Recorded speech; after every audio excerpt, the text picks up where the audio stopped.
চেষ্টা থাকবে, আগামী কালকে থাকবে না। বিশ্বনবী বলেন সাথে সাথে আমি ওই বৈঠকের মধ্যে বসে গেলাম।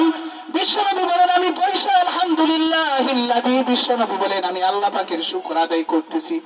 আলহামদুলিল্লাহিল্লাযী জাআলা মিন উম্মতি, আলহামদুলিল্লাহ গো আল্লাহ তোমার প্রশংসা গো আল্লাহ, যে মহান রব্বুল আলামিন আমাদেরকে, আমি মুহাম্মদকে, আমি বিশ্ব নবীকে এই সমস্ত মাজলিস গুলার মধ্যে বসার আদেশ করছেন, যে আমার উম্মতের মধ্যে আল্লাহ এমন উম্মত সৃষ্টি করছেন যে উম্মতের মজলিসের মধ্যে বসার জন্য স্বয়ং আল্লাহ আমি বিশ্ব নবীকে আদেশ দিয়ে দিয়েছেন। সুবহানাল্লাহ, সুবহানাল্লাহ। এই জন্য আমরা আল্লাহ পাকের জিকির করতে তৈয়ার আছি তো ইনশাআল্লাহ। ইনশাআল্লাহ। রাসূল হাদিসের ভিতর বলেন লিকুল্লি শাইইন সিকালা ওয়া সিকালাতুল কুলুবি যিকরুল্লাহ, প্রত্যেকটা জিনিসের ময়লা দূর করার জন্য একটা একটা জিনিস আছে।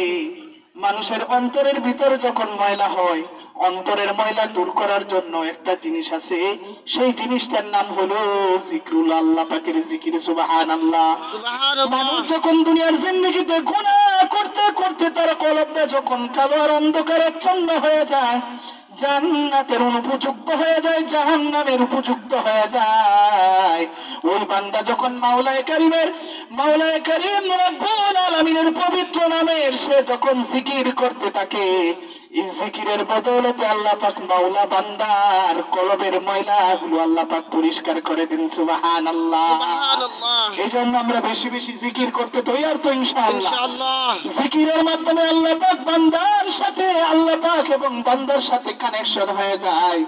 জিকিরের মাধ্যমে বান্দা আল্লাহ পাকের ওলিতে পরিণত হয়ে যায়। সুবহানাল্লাহ। সুবহানাল্লাহ।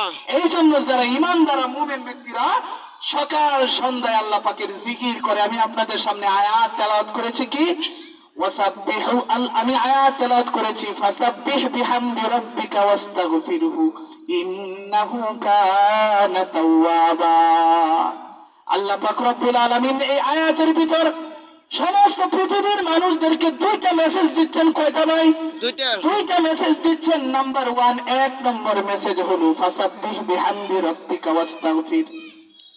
এক নম্বর মেসেজ হলো হে পৃথিবীর মানুষেরা, তোমরা আল্লাহ পাকের তাসবিহ পাঠ করো, আল্লাহ পাকের বরাদ্দ নিয়ে আলোচনা করো, আল্লাহ পাকের জিকির করো, আল্লাহ পাকের তাওহীদ, আল্লাহ পাকের বরাদ্দ নিয়ে আলোচনা করো, আল্লাহ পাকের নামের জিকির করো। এই জন্য মুসলমান বান্দাদের জন্য উচিত হবে সকাল সন্ধ্যায় কি করা? আল্লাহ পাকের জিকির করা। সকালে বিকালে সর্বক্ষেত্রে আল্লাহ পাকের জিকির করা। বান্দা যত বেশি আল্লাহ পাকের জিকির করতে পারবে, তত বেশি বান্দার সাথে, আল্লাহ পাকের সাথে বান্দার সম্পর্ক আর কানেকশন হয়ে যাবে। সুবহানাল্লাহ। যত ওলি, যত বুজুর্গ, যত গাউস আর যত কুতুব দুনিয়ার জিন্দেগি থেকে বিদায় হয়েছে, কেউ আল্লাহ পাকের জিকির ছাড়া কেউ আল্লাহ পাকের ওলি হইতে